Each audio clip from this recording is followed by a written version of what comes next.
La tragicomedia de Félix Bolaños y compañía, un circo político que haría sonrojar al mismísimo Almodóvar. Pero no os equivoquéis, esto no es un espectáculo de calidad, de esos que te dejan boquiabierto. No, aquí hablamos de un circo de barrio, el que te encuentras en una explanada polvorienta, con leones que ya no rugen porque están hartos y payasos que repiten el mismo chiste malo hasta el hartazgo, como si su público no tuviera memoria. Esto que estamos presenciando no es un simple tropiezo político, ni siquiera un resbalón aislado. Es un auténtico naufragio ético y de gestión, el Titanic de la política española, pero sin banda tocando al fondo para al menos darle algo de dignidad. Aquí no hay música, solo el chirrido de las cuerdas rotas mientras todo se hunde. Bienvenidos a España, el país donde los políticos han elevado el arte de convertir problemas en un espectáculo circense, y donde la ciudadanía, los pringados de siempre, sigue pagando las entradas para un espectáculo que nunca pidió ver. Es un país donde la política no resuelve problemas, los magnifica, los enreda y los convierte en memes internacionales.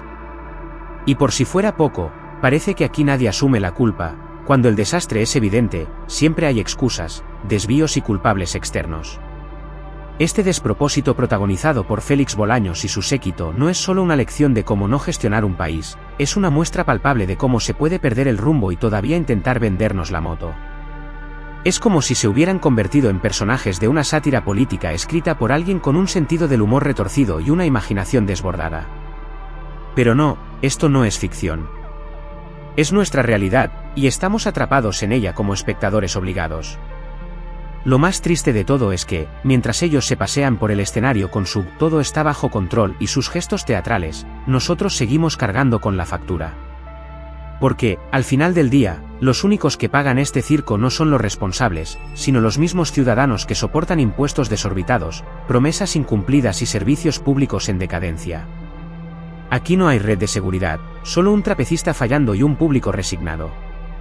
Bienvenidos al espectáculo. El cerebro de Moncloa, Félix Bolaños, el estratega perdido en su propio laberinto. Más bien es un aprendiz torpe con brújula rota y un manual de instrucciones que claramente nunca leyó. Félix Bolaños pretende proyectar la imagen de un cerebro político brillante, la mente maestra detrás de cada maniobra de Moncloa. Pero la realidad es más bien la de un becario torpe que no sabe distinguir entre una carta oficial de Bruselas y un anuncio de ofertas de Black Friday. Recordemos el episodio de la Carta de Bruselas, un mensaje directo de Ursula von der Leyen y Didier Reynders que decía, sin rodeos, esto de la amnistía no nos cuadra. Una alerta diplomática que haría saltar las alarmas en cualquier gobierno sensato. ¿Qué hizo Bolaños? Lo que mejor sabe, mirar hacia otro lado y silbar como si no fuera con él. Es el típico compañero que procrastina hasta que la tarea se convierte en un problema monumental. De hecho, ¿quién necesita enemigos externos cuando tienes a Félix como estratega interno? Y luego está su eterna sonrisa de suficiencia, ese gesto de yo lo tengo todo bajo control, que cada vez resulta más inquietante. Félix, nadie se cree esa pose de estadista imperturbable. Es como un piloto que asegura que el avión está en perfecto estado mientras los motores están en llamas. Si la política fuera una competición de disimulo, Bolaños ya tendría un lugar en el podio. La gestión según Bolaños, un manual de cómo no hacerlo. Lo de Félix no es solo un problema de actitud, es un desastre de gestión. Este hombre podría escribir un manual titulado, "Cómo convertir cualquier crisis en una catástrofe en 5 pasos". Y lo peor es que parece aplicarlo con dedicación. Cada vez que interviene, el problema no solo no se soluciona, sino que se agrava. Tomemos como ejemplo las reuniones estratégicas que supuestamente lidera. ¿Qué se discute en esas mesas? ¿Planes concretos? ¿Medidas efectivas? No, más bien parece que se dedican a decidir cuál será la próxima cortina de humo. ¿Subirán los impuestos para tapar otro agujero? ¿Inventarán alguna iniciativa ridícula para distraer la atención mediática? Quizás deberíamos enviar a la UCO a supervisar esas reuniones, porque seguro que ahí hay material suficiente para un nuevo escándalo. Esas reuniones son el equivalente político a un grupo de amigos planeando un viaje que nunca se concreta. Mucha palabrería, muchos gestos de autoridad, pero al final, nada sustancial. Bueno, nada que beneficie al pueblo, porque los beneficiados siempre son los mismos, sus aliados y su red de contactos. Si algo caracteriza a Bolaños es su habilidad para eludir responsabilidades.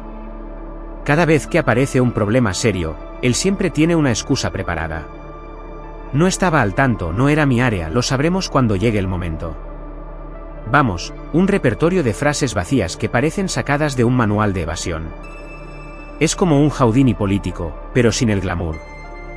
Incluso su relación con Bruselas es un espectáculo aparte. Los burócratas europeos, acostumbrados a lidiar con políticos serios, deben de estar alucinando con la falta de rigor de Moncloa.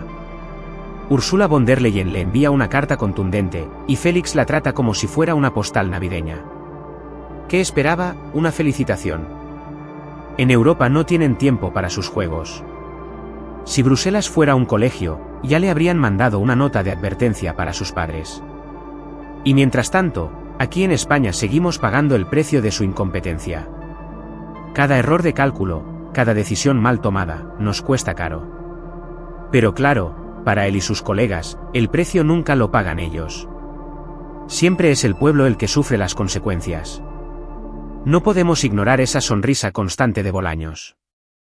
Ese gesto que intenta transmitir confianza pero que, en realidad, pone los pelos de punta. Es como si un camarero te dijera todo está perfecto mientras la cocina está en llamas. Félix, querido, esa sonrisa ya no cuela. Es más, se ha convertido en un símbolo de todo lo que está mal en la política actual. Lo peor de todo es que parece genuinamente convencido de que está haciendo un buen trabajo. ¿Es posible que nadie en su equipo le haya dicho la verdad? Porque lo que nosotros vemos desde fuera es un gobierno en llamas, con un estratega que ni siquiera sabe por dónde empezar a apagar el fuego. Al final, lo que queda claro es que Félix Bolaños no es un estratega. Es un símbolo de cómo la incompetencia puede abrirse camino hasta los niveles más altos del poder. En cualquier otro lugar, alguien con su historial habría sido despedido hace tiempo. Pero aquí no. En Moncloa, parece que cuanto peor lo haces, más lejos llegas. Bolaños es el reflejo de un sistema roto, donde los errores no se castigan, sino que se premian. Donde los problemas no se resuelven, sino que se ocultan bajo la alfombra.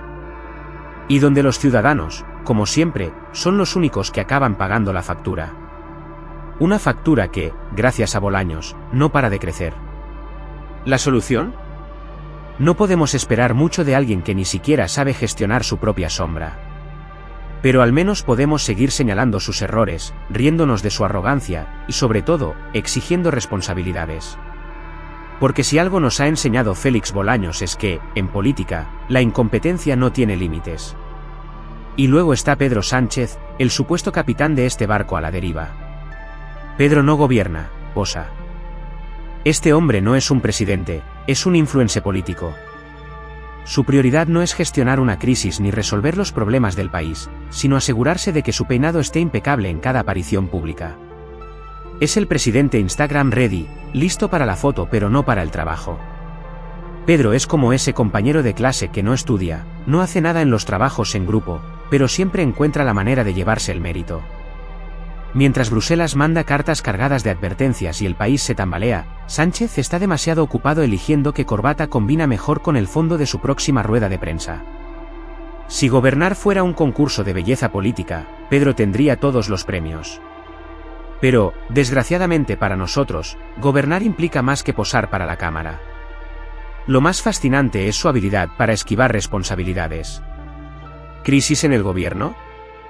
Pedro se va a una cumbre internacional. ¿Un nuevo escándalo de corrupción? Pedro organiza un evento con niños y globos para distraer a los medios. Este hombre es el Houdini de la política española. Si gobernar fuera una competición de escapismo, Sánchez sería invencible. Por ejemplo, cuando Bruselas envió aquella carta alertando sobre la ley de amnistía, en lugar de responder con medidas concretas, Pedro hizo lo que mejor sabe, organizó un acto público con sonrisas, aplausos y muchas fotos. Es como si pensara que un buen framing puede tapar los agujeros de su gestión. Pero, Pedro, las fotos no pagan las facturas, y mucho menos arreglan la reputación de un país. Y claro, como buen escapista, siempre tiene a alguien más a quien culpar. Que si la oposición, que si los medios, que si Bruselas no entiende nuestra situación. Claro, Pedro, el resto del mundo está equivocado y tú eres un visionario incomprendido. Es como el niño que rompe un jarrón y señala al perro. Pero aquí no hay perro, Pedro, solo tú y tu gobierno de ineptos. Pedro también tiene un talento especial para fabricar distracciones.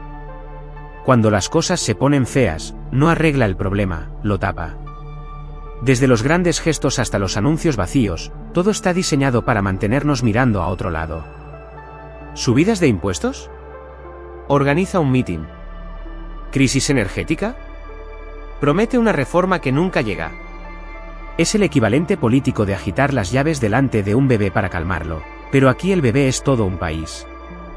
Por ejemplo, durante la reciente polémica por los contratos inflados y las adjudicaciones sospechosas, ¿qué hizo Pedro?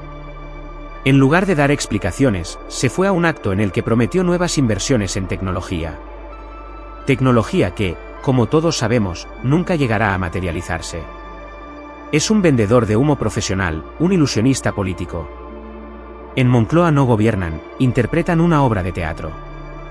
Pedro Sánchez, por supuesto, es el actor principal.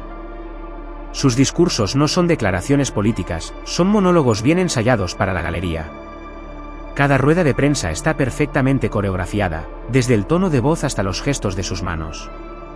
Pero detrás de todo ese espectáculo, no hay nada. Es pura fachada, una carcasa vacía. ¿Y qué decir de su relación con Bruselas? Allí no ven a un líder fuerte, ven a un político que parece más interesado en las luces del escenario que en los problemas reales. Ursula von der Leyen y compañía deben de estar preguntándose si España ha dejado de tomarse en serio la política. Pedro no gobierna, actúa. Y eso es lo que realmente nos está costando caro. Pedro también se ve a sí mismo como un visionario, alguien que está por encima de los mortales. Cada vez que habla, parece que nos está haciendo un favor. Es esa actitud condescendiente lo que más irrita. Sánchez actúa como si los ciudadanos fuéramos incapaces de entender su gran plan, cuando lo que realmente no entendemos es cómo sigue en el cargo. Por ejemplo, en plena crisis económica, su gobierno anunció una serie de medidas revolucionarias que, en realidad, eran promesas recicladas de años anteriores. Pero claro, para él, todo es parte de su visión. Y si no funciona, la culpa es de la oposición, del contexto global o de cualquier cosa que no sea su propia gestión. En el terreno económico, Pedro también aplica su estrategia de escapismo. Las subidas de impuestos y los recortes en servicios esenciales se justifican con discursos sobre responsabilidad fiscal mientras el despilfarro en proyectos inútiles sigue aumentando. ¿Recuerdan el famoso plan para digitalizar la administración pública? Pues parece que digitalizar es sinónimo de gastar millones en consultorías que no aportan nada. Y mientras tanto, las familias españolas siguen lidiando con la inflación, las subidas de la luz y unos salarios que no alcanzan. Pero, claro, eso no importa mientras Pedro pueda anunciar otra gran medida que nadie verá cumplida. Lo más alarmante de todo esto es que Pedro parece vivir en una realidad paralela. En su mundo, España es un país modelo, liderando el cambio en Europa y solucionando problemas a un ritmo vertiginoso. Pero en el mundo real, somos el hazmerreír de Bruselas y estamos hundidos en una crisis tras otra. Por ejemplo, durante su última aparición internacional, Sánchez se atrevió a decir que España estaba liderando la transición energética en Europa. Todo esto mientras las eléctricas siguen amasando beneficios récord y los ciudadanos luchan por pagar sus facturas. Es un nivel de desconexión que roza lo insultante. Pedro Sánchez no es un presidente. Es un actor que interpreta el papel de presidente. Su gestión es un espectáculo, una performance diseñada para mantenernos distraídos mientras los problemas se acumulan. Pero el espectáculo no puede durar para siempre. En algún momento, las luces se apagan, el telón cae y queda al descubierto la realidad. Y esa realidad es que Pedro Sánchez no gobierna para el pueblo, gobierna para sí mismo. Sus prioridades no son las nuestras, y cada día que pasa, eso se hace más evidente. España necesita un líder real, no un modelo con ínfulas de estadista. El caso Koldo, corrupción con mayúsculas y sin disimulo. Si creían que la corrupción en España no podía ir a peor, el caso Koldo llega para demostrar lo contrario. Este escándalo es como un saco sin fondo, cada vez que tiras de la cuerda, aparece algo peor. Koldo, ese nombre que ya debería estar inscrito en el diccionario como sinónimo de chanchullo, está en el centro de todo. Es el todo en uno de las irregularidades, lo gestiona, lo oculta y lo enreda más. ¿Que una empresa necesita un contrato? Llamas a Koldo. ¿Que hay que mover dinero bajo cuerda? Koldo lo hace posible. Este hombre es el fixe del PSOE, pero su especialidad no es arreglar, sino empeorar las cosas. Es como un mecánico que, en lugar de reparar el coche, te cambia las ruedas por unas cuadradas. Cada vez que aparece su nombre, el escándalo toma una nueva dimensión. Recuerda suscribirte al canal y activar la campanita. Así estarás siempre al día con los análisis más relevantes sobre temas que realmente afectan a nuestras vidas. ¿Quién es realmente Koldo?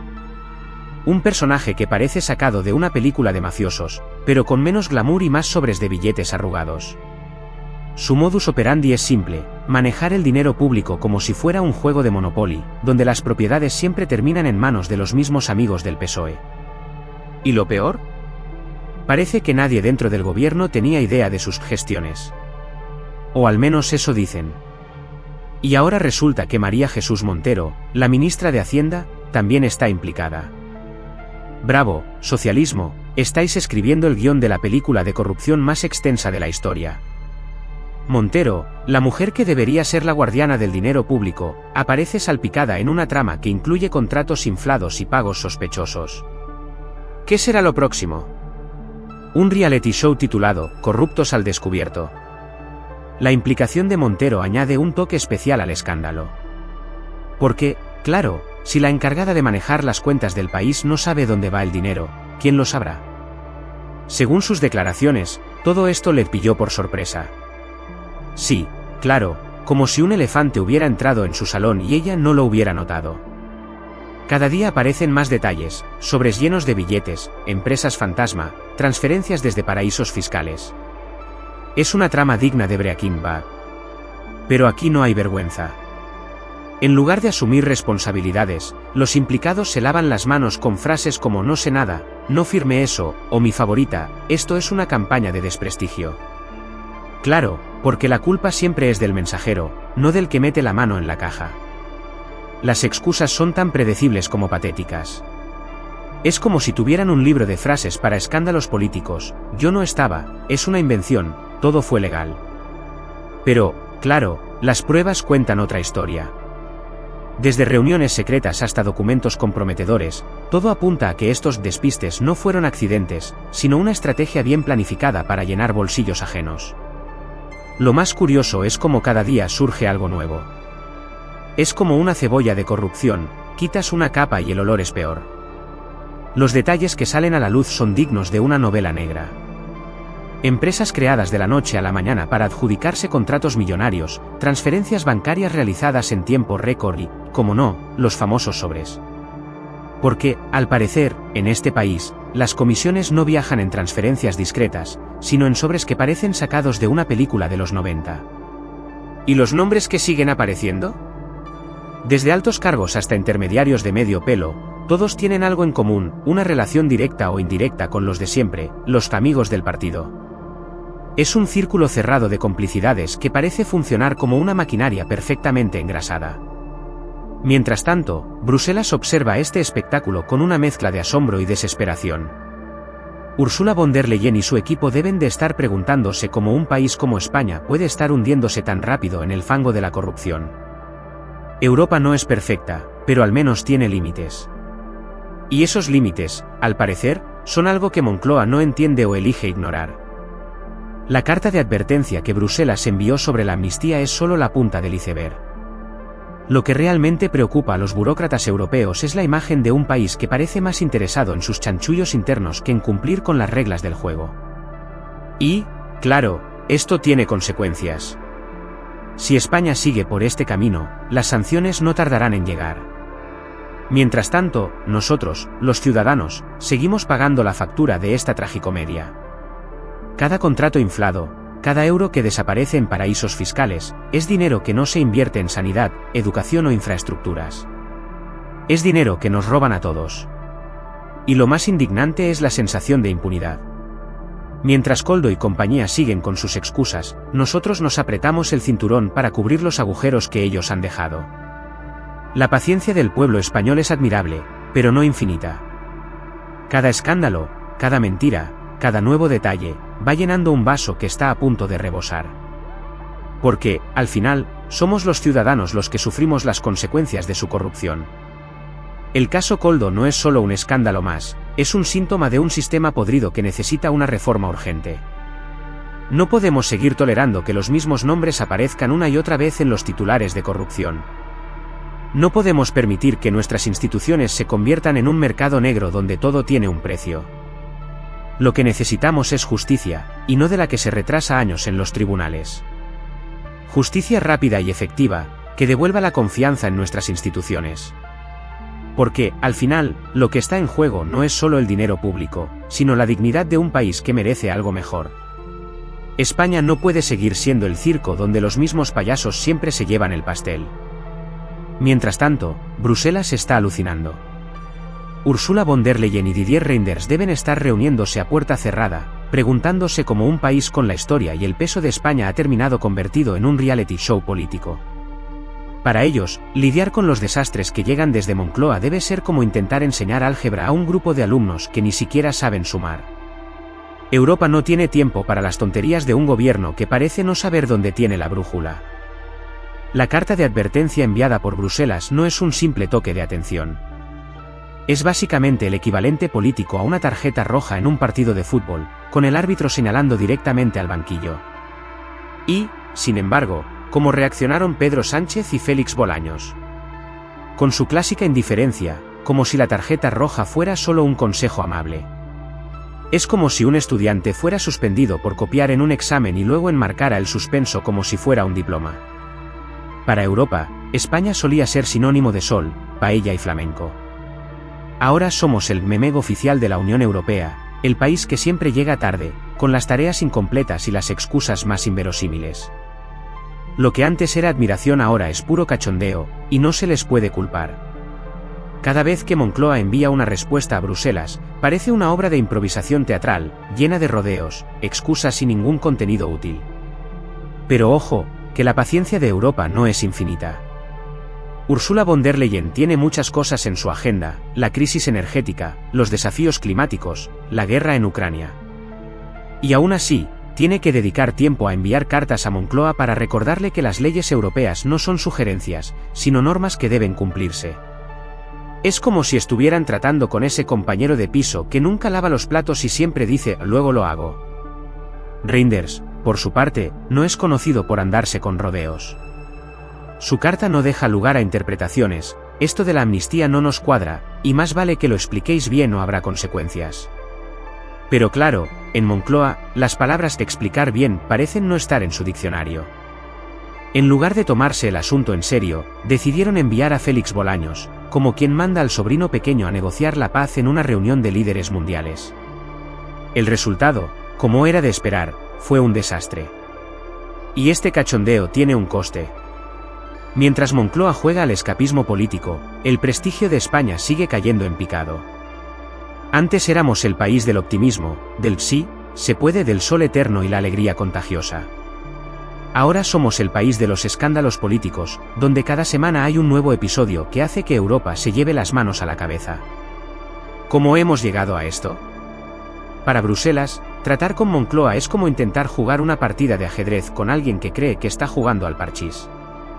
Las decisiones que se toman en España ya no inspiran confianza, sino desconfianza.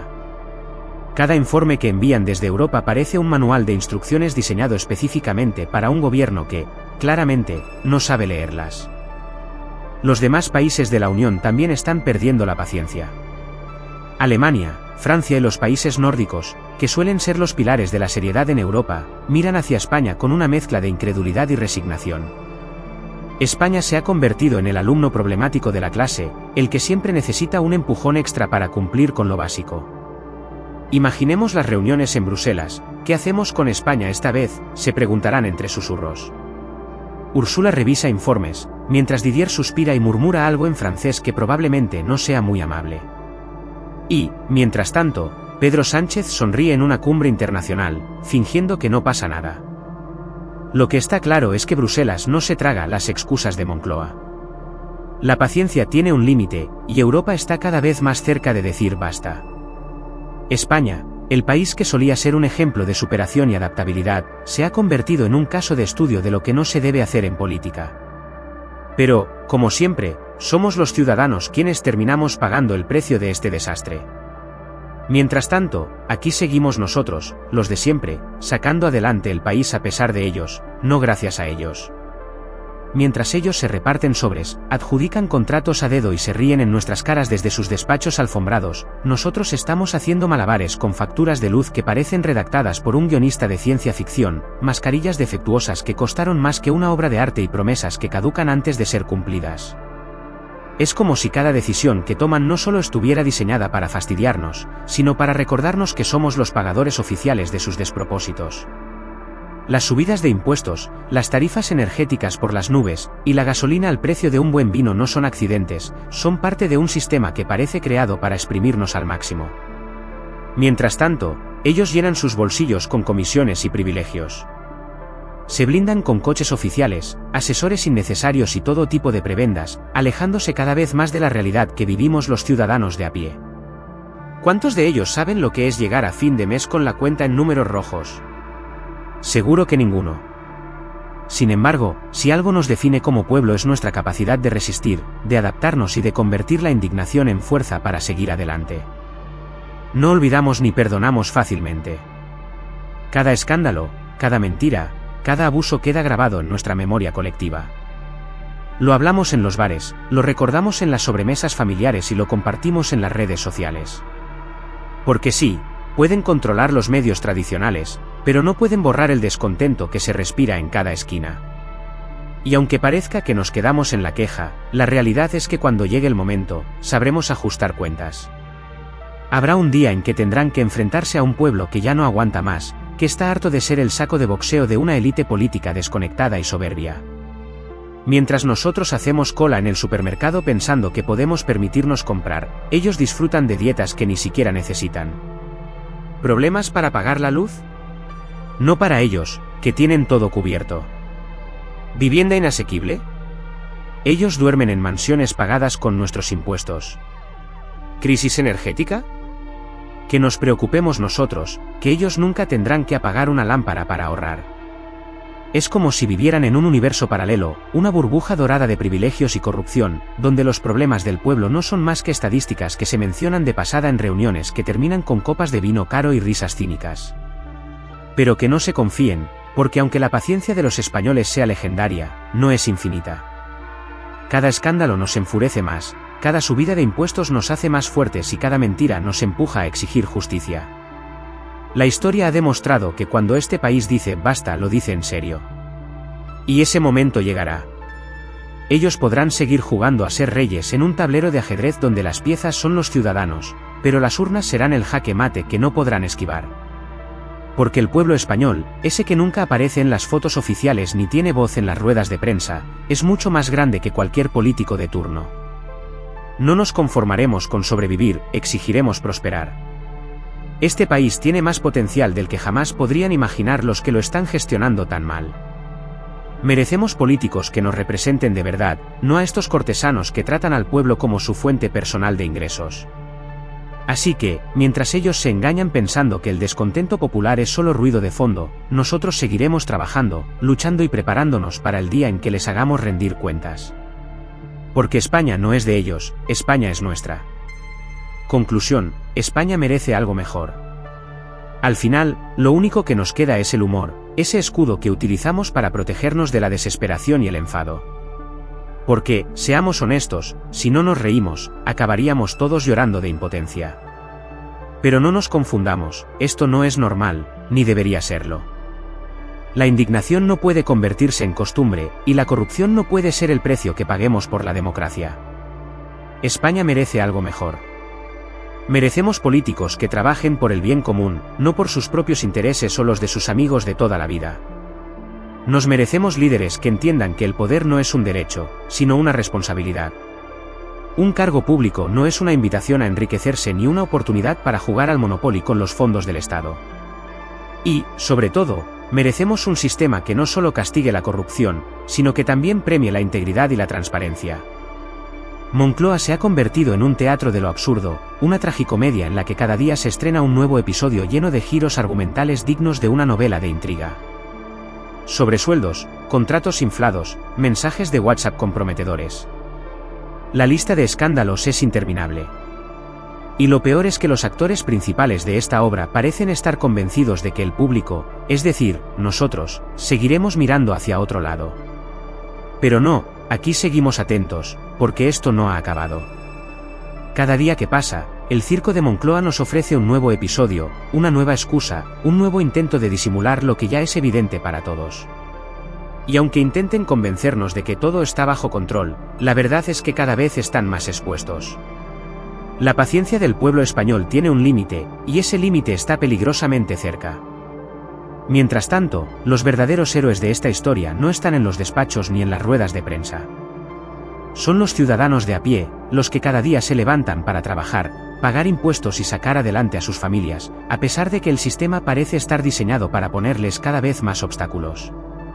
Y también están los agentes de la UCO, esos valientes que, con paciencia infinita y un rigor que ya quisieran muchos políticos, están desmontando este tinglado corrupto pieza por pieza. Imaginemos por un momento lo que sería este país sin esos agentes que no se dejan intimidar, que siguen adelante a pesar de las presiones y que han demostrado ser el último bastión de integridad en medio de un panorama desolador. Si hay justicia en España, será gracias a ellos, no a los discursos vacíos de los que ahora están en el poder. España no es Moncloa. España somos todos nosotros, los que luchamos cada día, los que no nos rendimos y los que sabemos que este país tiene un potencial mucho mayor del que están dejando ver nuestros actuales dirigentes. No podemos permitir que esta panda de incompetentes y corruptos nos robe el futuro. No podemos aceptar que esto sea lo normal. Porque no lo es, ni lo será jamás. Así que sigamos atentos, sigamos exigiendo, y sobre todo, sigamos recordando que el poder no es eterno y que, tarde o temprano, quienes hoy están en Moncloa tendrán que rendir cuentas. La democracia no es solo votar cada 4 años, es también asegurarnos de que quienes elegimos para gobernar lo hagan con honestidad y responsabilidad. Salud, fuerza y humor. Porque, al final, España no es solo un país, es un espíritu, una forma de entender la vida que no se deja vencer por las adversidades. Somos más grandes que cualquier político de turno, y nuestra historia lo demuestra. Hemos superado crisis económicas, pandemias y divisiones internas. Y también superaremos este circo político que parece no tener fin. Así que, querido lector, no te rindas.